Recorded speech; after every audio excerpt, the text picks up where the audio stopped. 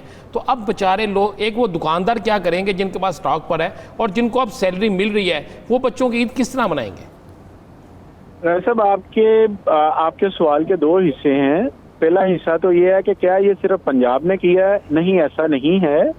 میں نے جس طرح پہلے آپ سے عرض کی ہے کہ پنجاب چاروں صوبوں نے اور دونوں اکائیوں نے, آزاد جموں اینڈ کشمیر اور جی بی, تمام جگہ پر یہ فیصلہ لاگو ہے, کیونکہ این سی او سی کی میٹنگ کے اندر اس فیصلے کو انڈورس کیا گیا ہے تمام کی طرف سے. لہذا یہ تو چیپٹر جو آپ کے سوال کا اس میرے جواب کے ساتھ بند ہو جاتا ہے کہ ہم نے اکیلے کا, ہمارے کا فیصلہ نہیں ہے, بلکہ تمام سب کا مل جل کر ایک فیصلہ کیا گیا. دوسری بات جو آپ نے فرمائی ہے کہ لوگوں کو 25 تاریخ کو سیلری ملی ہے, دیکھیں سر, ہمیں سیلری اپنی جگہ پر ہے, لوگوں کی شاپنگ کی خواہشات اپنی جگہ پر ہے, لیکن سب سے زیادہ جو ضروری چیز ہے وہ ان کی زندگیاں ہیں. پچھلی دفعہ بھی آپ نے دیکھا ہے کہ لوگوں نے بے ہنگم جا کے شاپنگ میں کی ہے. آپ آج رش کی بات کر رہے ہیں, میں کہہ رہا ہوں کہ آپ چاند رات کو عید والے دن بھی دکانیں کھلی رکھیں تب بھی رش ہوگا. جنہوں نے آج شاپنگ نہیں کی وہ عید والے دن جا کے شاپنگ کرنا شروع کر دیں گے.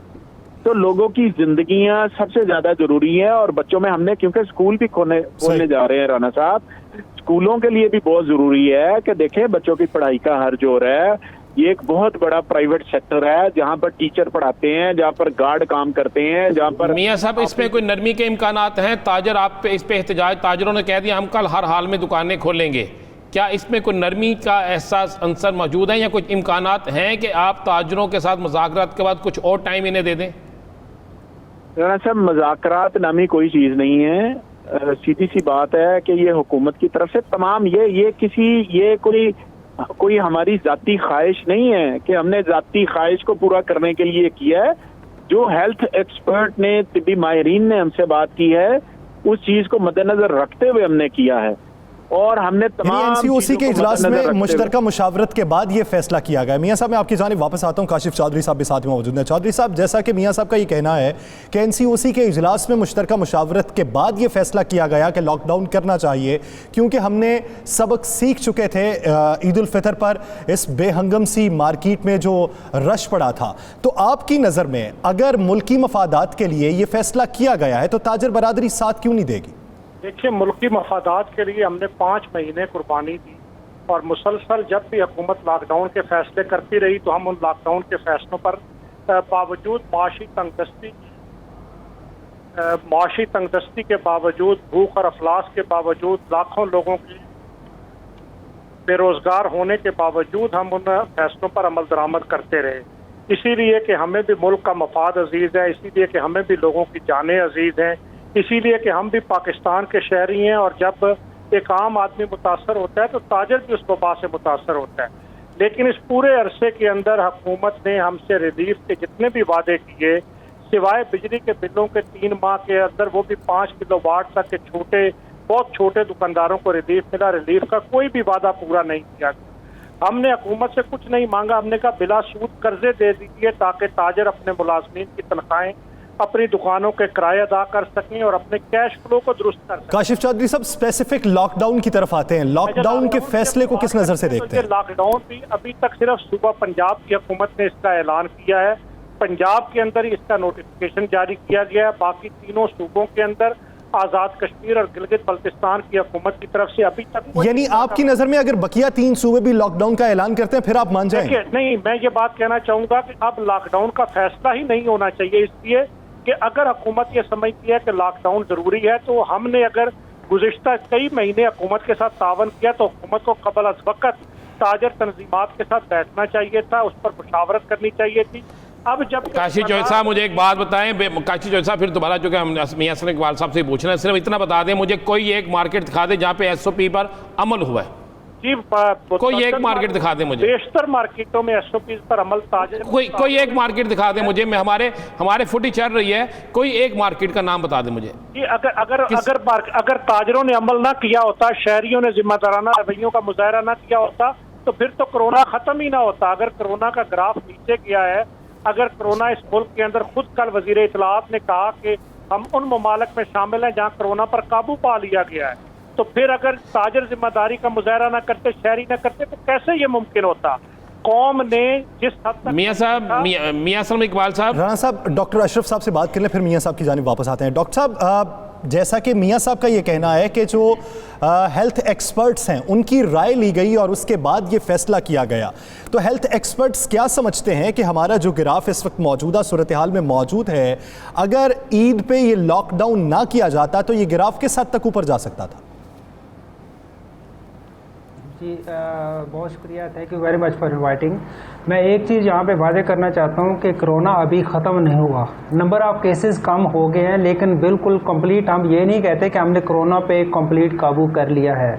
دوسری بات یہ، اگر آپ پچھلی عید پہ دیکھتے ہیں تو ہم نے بہت ہی کافی گزارشات کی تھی کہ اس پہ لاک ڈاؤن کر کے اس طرح کا سلسلہ بنایا جائے کہ جو پبلک کو، جو جیسے ایک بے ہنگم سا رش شروع ہو گیا تھا جو شاپس پہ، اور جس میں بہت زیادہ اوور کراؤڈنگ شروع ہو گئی، جو چیز ہم ایکسپیکٹ کر رہے تھے ہمیں ایگزیکٹلی اس کے سیم رزلٹ ملے۔